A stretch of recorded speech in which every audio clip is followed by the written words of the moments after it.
Hello everyone, welcome to my channel. I'm Anjali Saraswat and I'm NET qualified.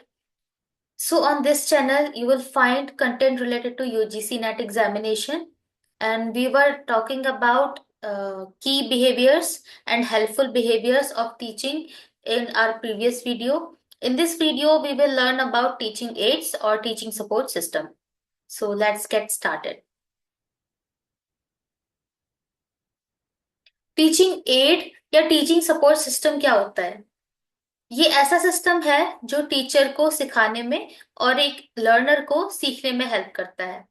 इसमें ऐसे tools होते हैं या रिसोर्सेज होते हैं जो कि टीचर्स को हेल्प करते हैं उनकी टीचिंग को और ज्यादा इफेक्टिव बनाने में, और लर्नर्स को हेल्प करते हैं इफेक्टिवली लर्न करने में।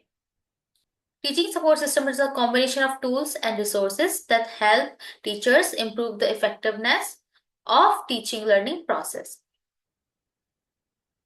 और टीचिंग सपोर्ट सिस्टम का क्या गोल होता है? To maximize student achievement.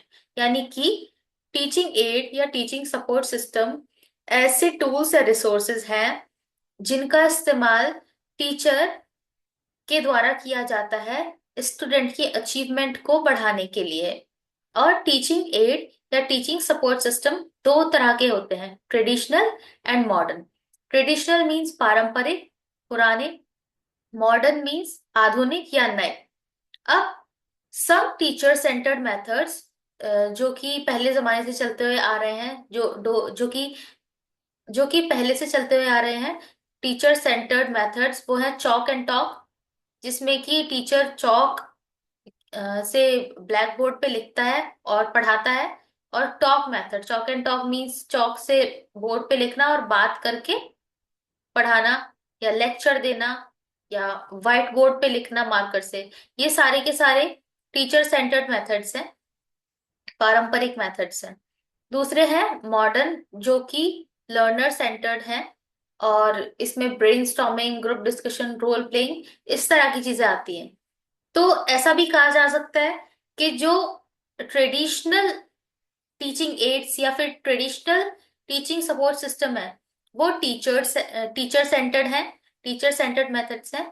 और जो मॉडर्न टीचिंग एड्स या मॉडर्न टीचिंग सपोर्ट सिस्टम है वो लर्नर सेंटर्ड है, क्योंकि वो लर्नर के लिए ज्यादा महत्वपूर्ण है और उनको सीखने में मदद करते हैं।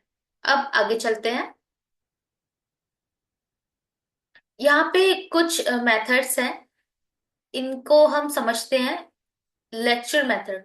लेक्चर मेथड में जो टीचर है वो सिर्फ एक लेक्चर देता है, एक भाषण देता है क्लास में आकर के, और इससे पढ़ाई होती है। स्टूडेंट्स को अगर नोट्स बनाने होते हैं या फिर जो भी चीजें होती हैं वो खुद करते हैं।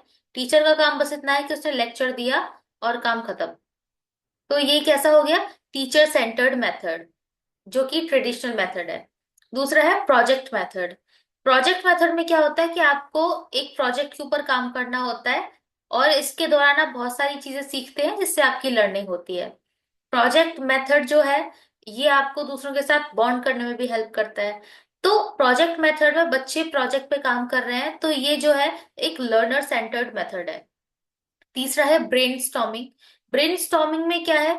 ब्रेनस्टॉर्मिंग वो प्रोसेस होता है जिसमें कि a very large number of ideas are generated, a very large amount of ideas or answers or solution are generated to a problem।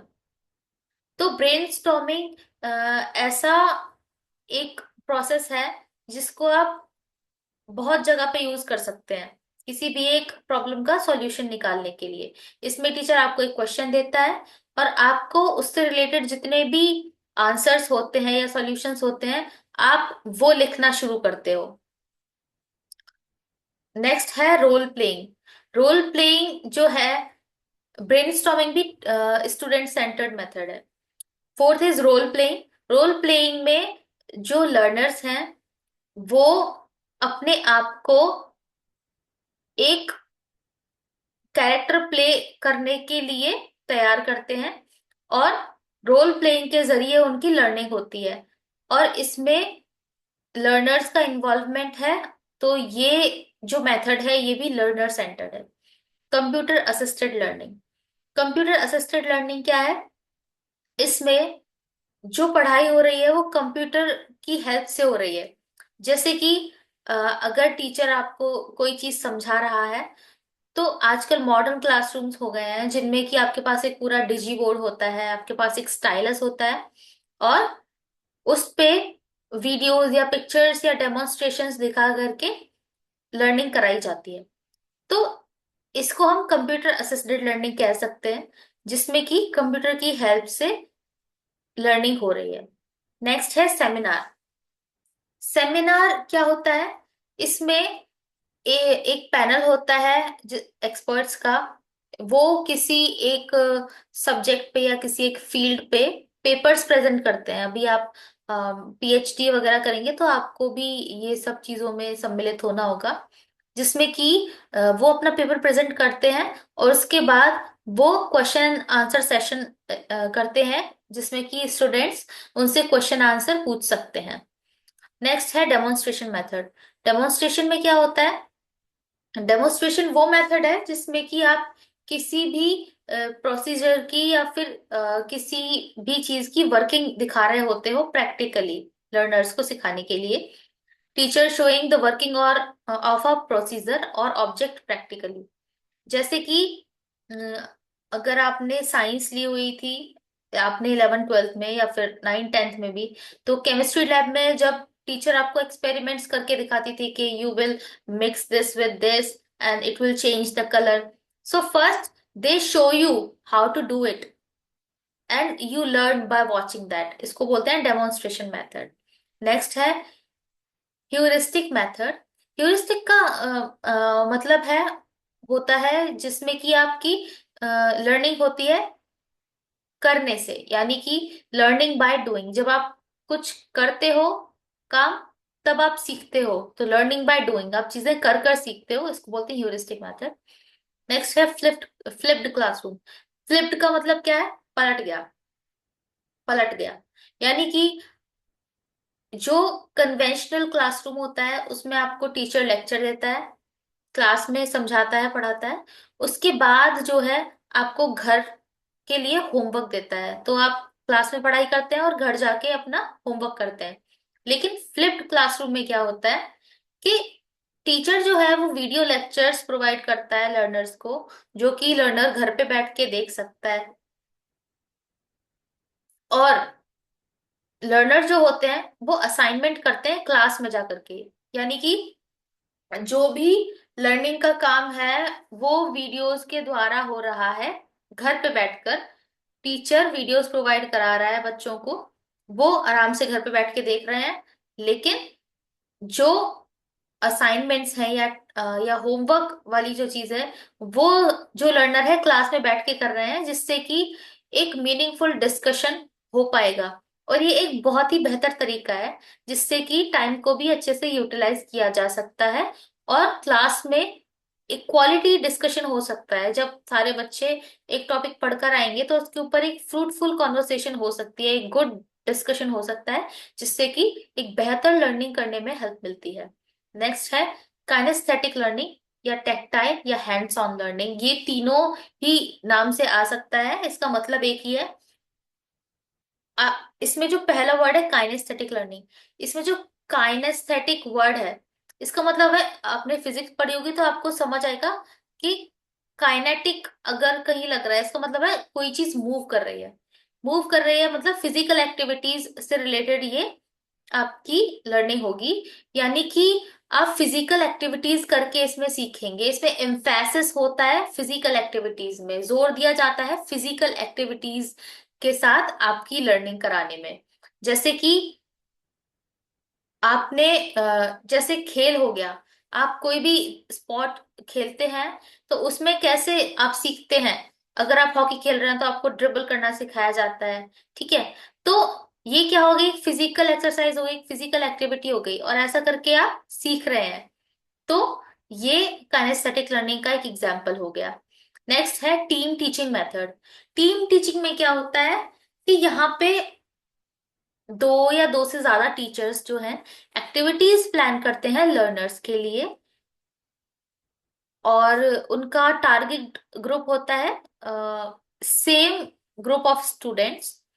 तो दो या दो से ज्यादा टीचर मिलके या तो वो एक क्वेश्चन पेपर बनाएंगे या पूरा एक मॉड्यूल बनाएंगे जिसको स्टूडेंट्स को पढ़ना होगा, या पूरा प्रोग्राम वो डिजाइन करते हैं basically for a group of students, जिसमें अब एक से ज्यादा टीचर हो गए, दो या दो से ज्यादा टीचर हो गए, तो अब यहाँ पे there are more than two brains.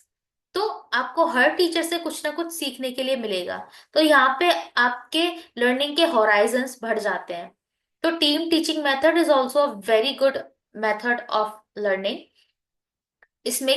इसमें पढ़ाने से लेकर आपके असाइनमेंट्स चेक करने तक दो या दो से ज्यादा टीचर्स हो सकते हैं। इसको टीम टीचिंग मेथड कहते हैं। नेक्स्ट है ओपन लर्निंग।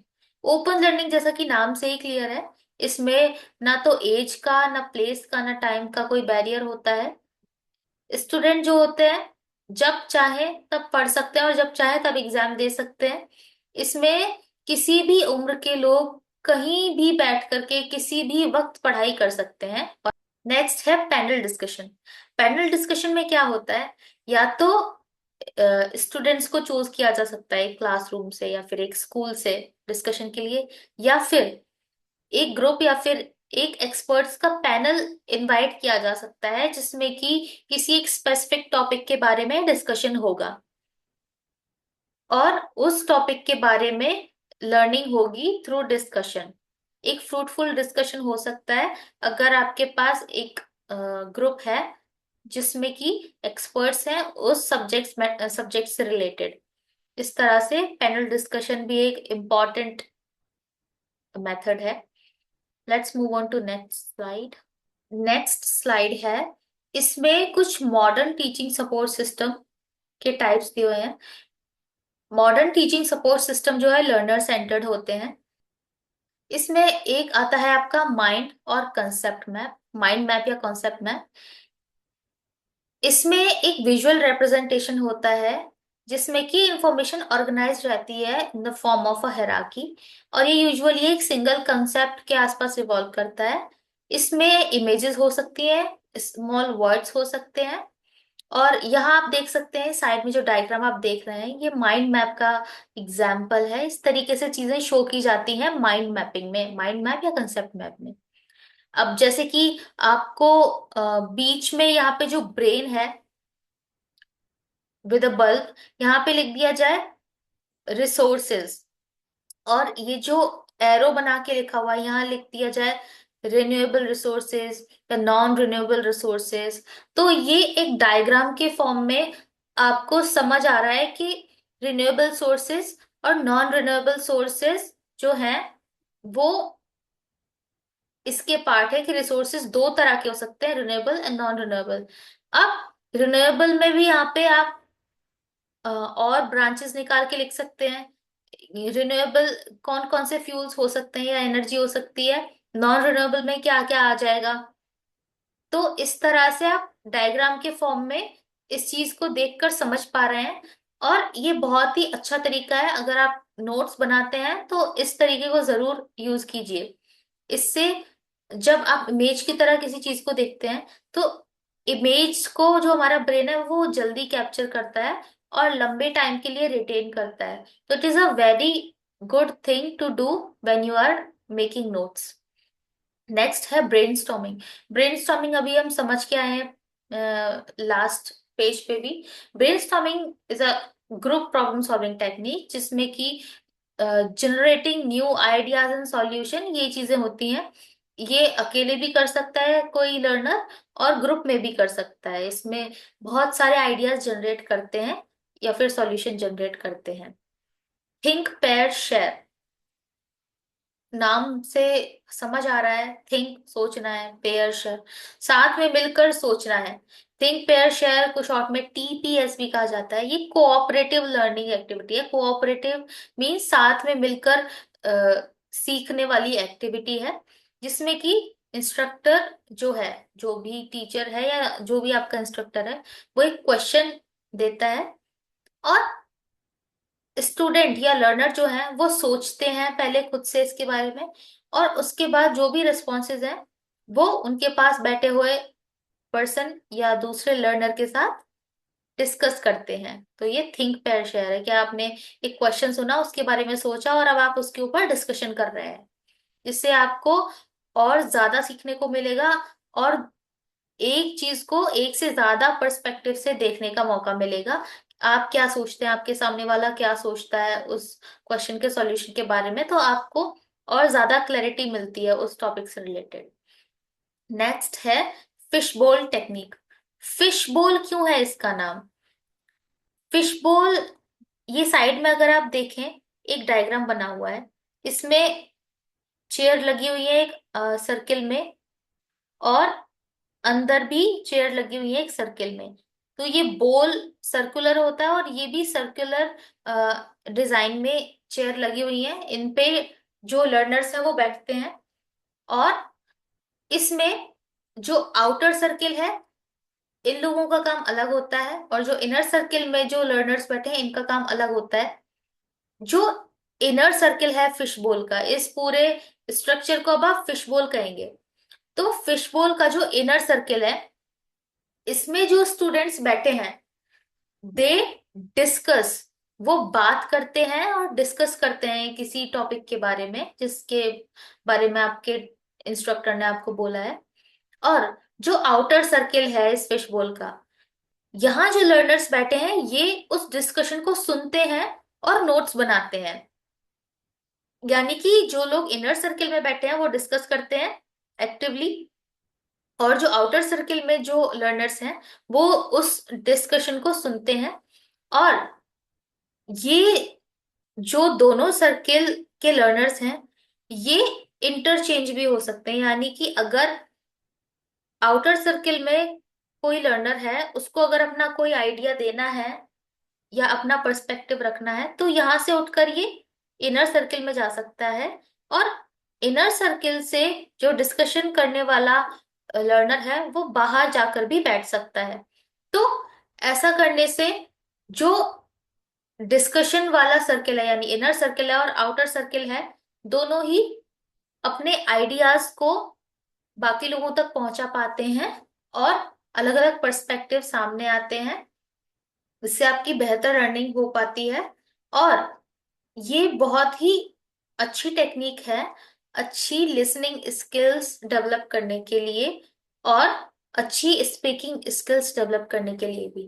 क्योंकि जो इनर सर्किल में लर्नर्स हैं वो बोल रहे हैं तो उनकी स्पीकिंग स्किल्स बेटर हो रही हैं, और बाहर जो पैनल है, जो बाहर आउटर सर्किल में बैठे हैं लर्नर्स, उनकी लिसनिंग स्किल्स अच्छी हो रही हैं क्योंकि they are listening actively to the discussion. Next है बज ग्रुप मेथड। इसको बज ग्रुप क्यों बोला गया है? क्योंकि बज ग्रुप में जो है स्मॉल ग्रुप्स होते हैं, 2-3 पार्टिसिपेंट्स होते हैं इसमें, जो कि एक स्पेसिफिक क्वेश्चन के ऊपर डिस्कशन करते हैं।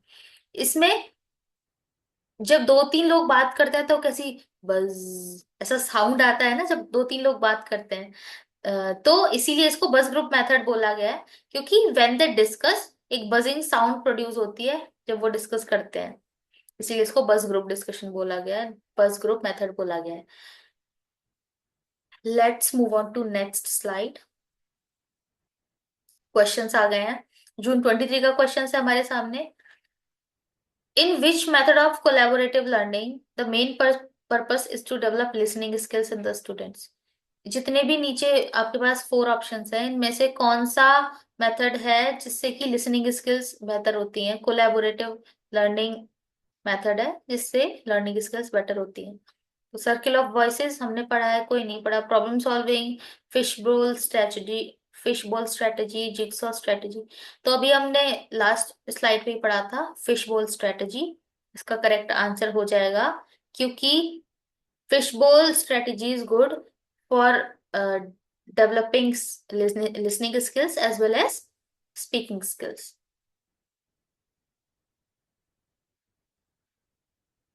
ये क्वेश्चन पूछ रहा है which of the following are the characteristics of mind mapping. Mind mapping के क्या कैरेक्टरिस्टिक्स होते हैं? माइंड मैपिंग आपको याद होना चाहिए, अभी हम लास्ट स्लाइड में पढ़ कर आए हैं। 4 स्टेटमेंट है हमारे पास, इनमें से 4 ऑप्शन में से हमको चूज करना है राइट वन। ए है built around a central topic, एक सेंट्रल टॉपिक के अराउंड बना होता है ये माइंड मैप जो होता है। बी है use of long sentences and paragraph to explain the content, बड़े बड़े सेंटेंस और बड़े बड़े पैराग्राफ लिखे होते हैं किसी भी कंटेंट को एक्सप्लेन करने के लिए। सी है branches of a particular topic form a connected nodal structure, जो पर्टिकुलर टॉपिक है ये कनेक्टेड होता है, ब्रांच बनी होती हैं और अलग अलग नोड्स होती हैं जिनमें की इंफॉर्मेशन लिखी होती है। डी है use of images and symbols to represent ideas. तो माइंड मैप में हमने क्या पढ़ा था, it is built around a central topic, okay, and इसमें ब्रांचेस होती हैं, ठीक है, उसके एक एंड पे इंफॉर्मेशन लिखी होती है, दूसरा और दोनों एंड्स कनेक्टेड होते हैं अलग अलग इंफॉर्मेशन से। इसमें इमेजेस और सिंबल्स यूज किए जाते हैं आइडिया रिप्रेजेंट करने के लिए, बिल्कुल। तो आपका ए, सी एंड डी करेक्ट हो गया। बी रॉन्ग हो जाएगा क्योंकि बड़े बड़े सेंटेंस और पैराग्राफ नहीं यूज होते हैं माइंड मैपिंग में। ये कंसाइज बनाने के लिए यूज होता है, किसी भी टॉपिक को कंसाइज फॉर्म में पढ़ने के लिए। बड़े सेंटेंसेस या पैराग्राफ्स अगर हम लिखेंगे तो इसका मतलब ही खत्म हो जाएगा। तो A C and D, A C D है थर्ड ऑप्शन में, तो third option will be our correct answer. Next, which of the following factors influence the effectiveness of a support material. कौन कौन से फैक्टर्स हैं जो कि सपोर्ट मटेरियल की इफेक्टिवनेस को इन्फ्लुएंस करते हैं, यानी कि सपोर्ट मटेरियल कितना इफेक्टिव है।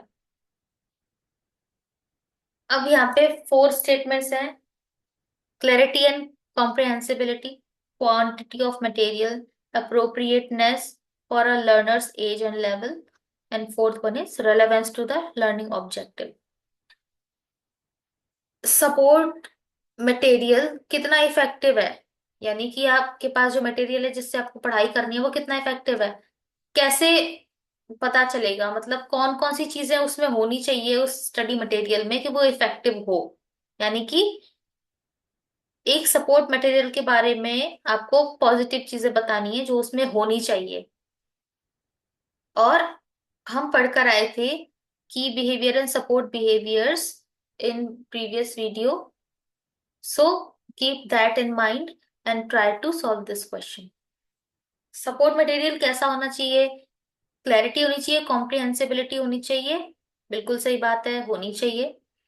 क्वांटिटी ऑफ मटेरियल, क्वांटिटी से क्या फर्क पड़ता है, अभी हम थोड़ा थोड़ा पढ़ रहे हैं इन वीडियोस में। We have very small content but the amount of or type of question we are covering is insane.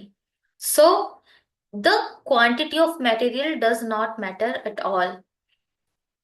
B गलत हो जाएगा, तो जहां भी बी है वो आपका डिलीट हो जाएगा। फोर्थ ऑप्शन में बी है, फोर्थ ऑप्शन आपका गलत हो जाएगा, ये नहीं है। ए है, ये पक्का है। तो आपका फर्स्ट और सेकंड में से आप ऑप्शन चूज करेंगे क्योंकि ए थर्ड में नहीं है।